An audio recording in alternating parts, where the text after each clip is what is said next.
petite canard était là devant le filet et elle a vu dans le filet ses 5 frères et sœurs et sa maman se faire embarquer dans le filet.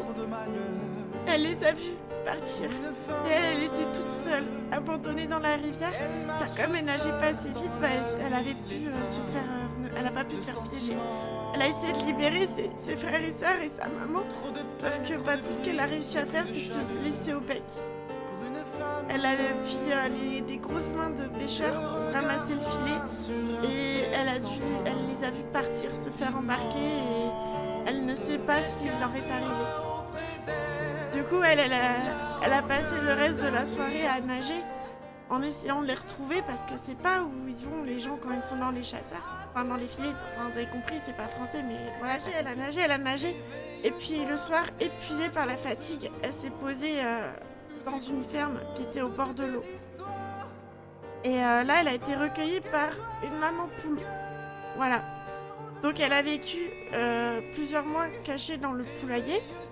Sauf que le propriétaire de la ferme a dû vendre la ferme parce qu'il était trop pauvre. Et en vendant la ferme, ils ont découvert qu'en fait il y avait une canard poule qui se cachait là depuis des lustres. Sauf que du coup, elle s'est développée avec des poules et du coup, son physique a été quelque peu modifié. Ensuite, la poule a été récupérée à l'animalerie et a été vendue en tant que poule. Sauf que Zoé a fait un test implacable et a découvert que c'était un canard. Puisque canard, c'est nager dans l'eau.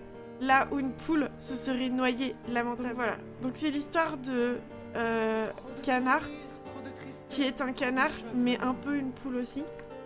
Et qui est donc le nouveau duck, enfin la nouvelle duck de la famille. Voilà. Voilà. C'est l'histoire de canard.